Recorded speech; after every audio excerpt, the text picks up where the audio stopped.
waana joogan haddana waana mahadsan yihiin inay ka soo qayb galeen guddidii bilowday bridge-kan inkastoo aan la kaftamaan future halkiisan ka dhigi lahaay halkan kama dhigeen laakiin haddana halkan ilaahay u qoray jaamacadda Better University ayaana asaaskeeda lahayd oo iyaga lagu taageerayay in bridge-kan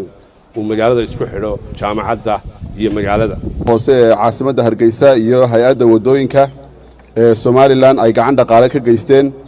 sidoo kale waxa gacanta ku haysay NGO wadani ah oo la yiraahdo Social Development Fund Organization sidoo kalena loo yaqaano Tanmiya waxa dhismahan sidoo kale bridge-ka ka qayb qaatay oo fulinayay markaa hore dhismahan qaybta imika inoo muuqata sharikadaha Janagala Construction iyo sidoo kale Almis iyo Surad kharashka markaa ku baxay bridge-ka ama sida ay wax noqon doonaan